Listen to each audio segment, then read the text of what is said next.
Hello guys, ममता computer class में आपका स्वागत है। चलिए स्टार्ट करते हैं हमारा आज का टॉपिक। का जो टॉपिक है आपकी स्क्रीन पर आ ही चुका है, that is the applications of computer. Applications of computer है क्या? सबसे पहले मैं ये क्लियर कर देती हूँ। एप्लीकेशंस ऑफ कंप्यूटर का मतलब है कि कंप्यूटर किस किस फील्ड में हमें क्या क्या योगदान कैसे कैसे दे रहा है। तो गाइस, मेरे नोट्स आपकी स्क्रीन पर भी अवेलेबल हैं, चाहे तो आप इसको स्क्रीनशॉट ले सकते हो, चाहे तो आप वीडियो को पॉज करके इसको नोट डाउन कर सकते हो। ये स्पेशल टॉपिक आज बच्चों की डिमांड पर ही लाई हूँ। काफी बच्चों ने मुझे कमेंट में बोला है कि एप्लीकेशंस ऑफ कंप्यूटर का चैप्टर शेयर कीजिए। तो चलिए स्टार्ट करते हैं। Today computer are used in a wide range of field. आज आप देख रहे हो कंप्यूटर काफी ज्यादा वाइड रेंज में फैल चुका है। चाहे आप बिजनेस की बात कर लो, बैंकिंग की कर लो, एजुकेशन की कर लो, मेडिकल केयर की कर लो, चाहे तो आप घर में बैठकर पर्सनल यूज उसको कर रहे हो, उसको एंटरटेनमेंट में ले लो। कंप्यूटर ने हमारी सबकी लाइफ पर एक अच्छा खासा इम्पैक्ट छोड़ा है। ये मैंने थोड़े से एरिया कवर किए हैं जिसको मैं आज एक्सप्लेन करूंगी आपके साथ। इसका मतलब ये नहीं है सिर्फ इसी एरिया में वो काम कर रहा है, इसके अलावा भी बहुत सारी ऐसी एरियाज हैं जहाँ कंप्यूटर अपना योगदान दे रहा है। तो चलिए, उसकी न्यू एप्लीकेशंस क्या है? Continuously being discover. वो अभी भी डिस्कवर कर रहा है कि उसको और हम कैसे यूज में ला सकते हैं। खासा इम्पैक्ट जो उसका पड़ा है वो है एम्प्लॉइज पर। आज आप देख सकते हो, चाहे आप बैंकिंग, बिजनेस, चाहे आप हॉस्पिटल में चल जाओ, एयरलाइन में चल जाओ, जहां पर भी वर्कर काम कर रहे हैं वो एम्प्लॉय की कैटेगरी में आते हैं। तो ज्यादा यूज कौन कर रहा है? एम्प्लॉय ही उसका ज्यादा यूज कर रहे हैं। सबसे पहले एरिया की बात करूंगी, business through computer. Computer are quite useful in handling primary business. Primary business का मतलब है कि जो बिजनेस चाहे छोटे लेवल का भी हो, उसमें भी कंप्यूटर का योगदान है। जैसे आप मान लो आपके साथ आपकी सिटी में कोई किराना स्टोर है, उस पर भी 5-6 वर्कर या 2-3 वर्कर काम कर रहे हैं, उनको भी वो सैलरी दे रहा है, स्टॉक उसका आ रहा है, तो वो सारा का सारा अकाउंटिंग में जाएगा। ठीक है, उसका जो अकाउंटेंट है वो उसका अकाउंट मैनेज कर रहा होता है। जैसे कि उसके पास कितना स्टॉक है, कितनी पेमेंट आई है, कितना उसने प्रोडक्ट को सेल किया है अपने। ठीक है, वो सारा का सारा अकाउंट की डिपार्टमेंट में आएगा। नेक्स्ट है इन्वेंट्री। वो एक स्टॉक की अपने लिस्ट डिटेल में तैयार कर लेता है। पेरोल की एक सॉफ्टवेयर होता है जिसमें वो अपने एम्प्लॉयज का सारा सैलरी का देखता है कि उनको मंथली सैलरी मिल रही है या वीकली मिल रही है, या उनको सैलरी किस मोड में मिल रही है, मान लो चेक में मिल रही है, कैश में मिल रही है, या ऑनलाइन ट्रांजेक्ट हो रही है थ्रू सुविधा उनके अकाउंट में। ये सारा का सारा पेरोल में आएगा। Office people use them to write letter. Office के लोग कैसे करते हैं? वो मेल वगैरह लेटर राइट करते हैं, मल्टीपल लोगों को मेल सेंड कर सकते हैं, मल्टीपल उसका प्रिंट निकाल सकते हैं। तो बजट अपनी कंपनी का तैयार करते हैं। कम्युनिकेट विद को वर्कर, जो उनके को वर्कर हैं, जो किसी अलग ब्रांच, मान लो किसी कंपनी की 2-3 ब्रांच हैं, वो अलग अलग सिटीज में हैं, उनके साथ को वर्कर के साथ कम्युनिकेशन करते हैं, लाइक जूम मीटिंग्स करते हैं, वर्चुअल मीटिंग्स करते हैं। इंफॉर्मेशन को फाइंड करते हैं थ्रू आउट द इंटरनेट, अपने प्रोजेक्ट मैनेज करते हैं, और बहुत से काम है जो वो कंप्यूटर पर करते हैं। नेक्स्ट आता है हमारा बिजनेस का ही एक मेन पार्ट है, सेल्स पर्सन। सेल्स पर्सन कौन है? सेल्स पर्सन का बिजनेस में एक सबसे इंपॉर्टेंट रोल है, क्योंकि सेल पर्सन जो है वो अपनी कंपनी के प्रोडक्ट की सेल को इंक्रीज करने में सबसे ज्यादा योगदान देता है। वो इनोवेटिव आइडिया लाता है कि आप अपने सेल की वैल्यू को कैसे बढ़ा सकते हैं, इंक्रीज कर सकते हैं। चाहे वो अपने अकाउंट को मैनेज करने का मतलब यहाँ पर ये है कि वो कंपनी में उसकी कंपनी का जो भी बैंक बैलेंस या बैलेंस के हिसाब से उसका जो है वो उससे तय करता है कि कंपनी कितना खर्च कर सकती है अपनी एड पर, उसकी एड पर आप कितना लागत ला सकते हो। तो वो प्रेजेंटेशन तैयार करता है उसके लिए, लोगों को अट्रैक्ट करने के लिए डोर टू डोर मार्केटिंग करता है, शॉप टू शॉप मार्केटिंग करता है। फिर इसके जो आने जाने का वहां पर जो ट्रैवल का एक्सपेंसिव हुआ है उसको वो ट्रैक करता है। अपने जो कस्टमर्स ने नए जोड़े हैं उनकी अपडेट फाइल करता है, उनको फाइल्स रेडी करता है, कलरफुल मल्टीमीडिया को तैयार करता है ताकि वो ज्यादा से ज्यादा अपने सेल की वैल्यू को इंक्रीज कर सके। नेक्स्ट जो हमारा आता है वो है अकाउंटिंग डिपार्टमेंट। अकाउंटिंग डिपार्टमेंट में क्या होता है, रिकॉर्ड को, अकाउंट्स को रिकॉर्ड किया जाता है, कितना उनका एक्सपेंस हुआ है, कितना उन्होंने रिसीव किया है, कितना पे किया है लोगों को। वो लार्ज सेट ऑफ नंबर्स जो है वो आप चाहे तो टैली के सॉफ्टवेयर में देख लो, अकाउंटेंट आपका हैंडल कर रहा होता है। तो कंप्यूटर का उसमें काफी यूज है। Computer affect everyone who is not involving in business. Computer का हर एक पर्सन पर अलग इम्पैक्ट पड़ा है। चाहे तो आप बड़े बुजुर्ग देख लो जिनको कंप्यूटर आता भी नहीं है, पर फिर भी वो फोन पर कॉल कर रहे होते हैं, वीडियो कॉल कर रहे होते हैं, तो वो भी एक कंप्यूटर का पार्ट है। बच्चों को देख लो, छोटे छोटे बच्चे जो 3 या 4 साल के हैं वो यूट्यूब देख रहे होते हैं, कंप्यूटर को ऑपरेट कर रहे होते हैं। तो कंप्यूटर ने अपना जो इम्पैक्ट है सब पर छोड़ा है, किसी को नहीं छोड़ा, कहने का मतलब है। अब मैं नेक्स्ट जो एरिया है उसकी बात करती हूँ, कंप्यूटर फॉर एजुकेशन। एजुकेशन की तो मैं बात ही कर रही हूँ, आपने देख ही लिया है, आपके सामने ही एग्जाम्पल है। कोविड में क्या हाल था, सबको घर पर बिठा दिया गया था उस बीमारी ने, तो सारे के सारे बिजनेस चौपट हो चुके थे, सारी की सारी एजुकेशन स्कूल्स बंद हो चुके थे, इंस्टीट्यूशंस बंद हो चुके थे। तो वहां पर बच्चों को जो स्टडी है वो खराब ना हो, सबसे ज्यादा योगदान कंप्यूटर ने ही दिया है। ऑनलाइन क्लासेस के थ्रू, ऑनलाइन क्लासेस के थ्रू जो बच्चे हैं उनकी जो स्टडी है उनमें विघ्न नहीं पड़ा है। तो ये इम्पैक्ट तो आपने सबने देख ही लिया है, इसको मैं एक्सप्लेन क्या करूं। स्कूल कॉलेजेस में जो आप देख सकते हैं कंप्यूटर ने क्लासरूम में तो अपना रोल प्ले किया ही था, बट अभी आप देखो लाइब्रेरी में भी उसका अच्छा खासा काम चलता है। जैसे कंप्यूटर पर लाइब्रेरियन जो है उसके सामने जो कंप्यूटर पड़ा होता है वो उस पे अपनी सारी की सारी लाइब्रेरी का स्टॉक जो है उसमें डिटेल उसको मिल जाती है, कौन से रो में कितनी बुक्स पड़ी हैं, किस ऑथर की पड़ी हैं, किस टॉपिक पर पड़ी हैं, तो कितना उसके पास स्टॉक है, कितनी इश्यूज हो चुकी हैं, कितनी इश्यूज होकर वापस आ चुकी हैं, जो सारा का सारा लाइब्रेरी अपने कंप्यूटर पर चेक कर सकता है। सो कंप्यूटर जो है वो लर्निंग प्रोसेस में एक असेंशियल रोल प्ले कर रहा है। चाहे वो आप कोई किसी भी तरह की बुक को सर्च कर सकते हो, मैगजीन को सर्च कर सकते हो, तो through computer student can get feedback and then response with new information.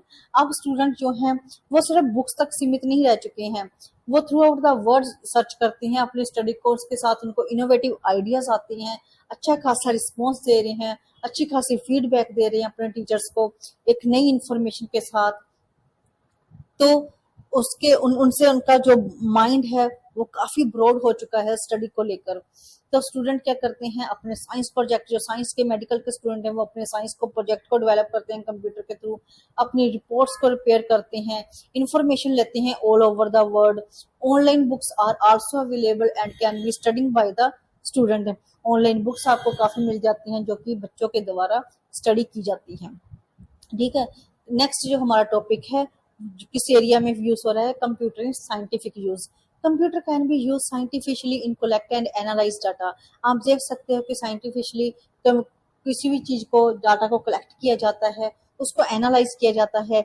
Analyse का मतलब है कि उसकी छानबीन की जाती है उस डाटा की कि वो डाटा जो है वो करेक्ट भी आपके पास आया है या एक फेक है। तो उसको एक्सचेंज की जाती है अपने कुलीग के साथ उसकी information throughout the world. Scientists can also use computer in predicting what damage like earthquake will going to do, what will the weather pattern। ये आप देख सकते हो कि अगर हमारे आउटर स्पेस या आउटर एक्सप्लोर कंप्यूटर के साथ लिंक ना होते तो ये सब कुछ पॉसिबल ही नहीं था। आज जो हमें घर पर बैठे वेदर की इंफॉर्मेशन मिल रही है, आज बारिश होगी या आने वाले दिनों में कितने दिन में बारिश होगी, मौसम का मिजाज क्या है, धूप खिलेगी या फिर बारिश होगी, आंधी तूफान के कितने चांसेस हैं, अर्थक्वेक के क्या चांसेस है, कितनी तीव्रता के साथ आंधी तूफान या कितनी तीव्रता के साथ अर्थक्वेक आ रहा है, कौन से एरिया को कैसे सुरक्षित करना है, ये हमें पहले से ही पता चल रहा है। ठीक है, नेक्स्ट जो हमारा है वो है computer in medicine and health care.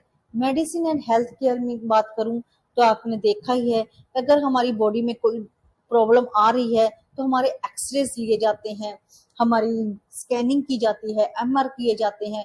उसका मेन पर्पज क्या है कि ताकि हमारी जो अंदरली फोटो, इंटरनली फोटोग्राफी ली जाए, ताकि हमें पता चल सके कि हमारी बॉडी में क्या प्रॉब्लम है, हमारे इंटरनल ऑर्गन्स अच्छे से काम कर रहे हैं या नहीं कर रहे, कहीं कोई ब्लड क्लॉट्स तो नहीं है, कहीं कोई ट्यूमर तो नहीं है, वो सारी की सारी फोटोग्राफी में नजर आ जाता है। उससे क्या होता है कि हमारे जो बीमारी को पकड़कर उसका अच्छे से डॉक्टर इलाज कर सकते हैं। तो एक स्पेशल पर्पस के लिए पेसमेकर का भी डिवाइस का यूज किया जाता है। पेसमेकर एक चिप होती है जो हार्ट की फंक्शनिंग को बेटर वे से काम करवाती है। आपका जो हार्ट रेट, अगर हार्ट अच्छे से नहीं चल रहा है, वर्क नहीं कर रहा है, आपकी हार्ट बीट को बेटर वे में काम करवाने के लिए पेसमेकर एक कंप्यूटर चिप होती है जो आपकी बॉडी के अंदर फिट कर दी जाती है। तो देखिए कंप्यूटर का कितना योगदान है हमारी लाइफ पर, आपने देख ही लिया है। नेक्स्ट है एरिया इंजीनियर। इंजीनियर कौन होते हैं? जो ऑब्जेक्ट को डिजाइन करते हैं कि कौन सा मॉडल किस वे में, किस डिजाइनिंग के साथ आने वाला है, वो सारी की सारी डिजाइनिंग कौन करता है? इंजीनियर करते हैं। A product can be design in a better way with the computer then with the pencil and paper. Paper और पेंसिल से ड्रॉ करने से बेटर जो आप डिजाइनिंग कर सकते हैं वो कंप्यूटर में कर सकते हैं। उसके लिए आप 3D प्रोडक्ट मॉडल भी डिजाइन कर सकते हैं। और 3D प्रोडक्ट मॉडल किसमें डिजाइन किए जाते हैं? कैड सॉफ्टवेयर में। कैड सॉफ्टवेयर की फुल फॉर्म है कंप्यूटर एडेड डिजाइन। अगर दोस्तों आपने देखा होगा Tarzan the wonder car movie, उसमें जो अजय देवगन का बेटा है वो कार की डिजाइनिंग कर रहा होता है, वो किस सॉफ्टवेयर में कर रहा होता है? कैड सॉफ्टवेयर में कर रहा होता है।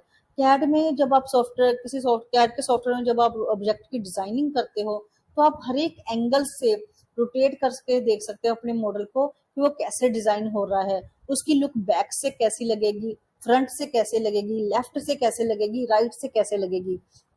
तो उसको आप ऐसे कॉपी पेन पर नहीं देख सकते, बट कंप्यूटर में आप इसको हर एक एंगल से उसकी शेप को चेक कर सकते हो, देख सकते हो। अगर आपने नहीं देखी मूवी, प्लीज आप यूट्यूब पर सिर्फ उसका क्लिप निकाल कर देख लीजिए, आपको पता चल जाएगा कैड सॉफ्टवेयर में कैसे काम करते हैं। चाहे तो आप कैड सॉफ्टवेयर की वैसे ही यूट्यूब पर सर्च कर लो, आपको मिल जाएगा। आप किसी भी तरह का कोई भी ऑब्जेक्ट ड्रॉ कर सकते हो, चाहे आप कार को करो, होम करो, स्पेस क्राफ्ट करो, etcetera can be design in the CAD. Next जो हमारा है वो है इंजीनियर ने तो डिजाइन कर दिया, अब मैन्युफैक्चरिंग से उसको बनाया भी तो जाएगा ना। In big companies computerised robotic arm are used to do physical work. बड़ी बड़ी कंपनियां जो हैं, बड़े बड़े काम चल रहे होते हैं, बड़े बड़े प्रोजेक्ट चल रहे होते हैं उनके, तो उनमें क्या होता है? बहुत हैवी वर्क होता है जो कि आम आदमी इतनी जल्दी नहीं कर सकता। तो उसके लिए कंप्यूटराइज्ड रोबोटिक आर्म्स होती हैं जो हैवी वर्क कर लेती हैं।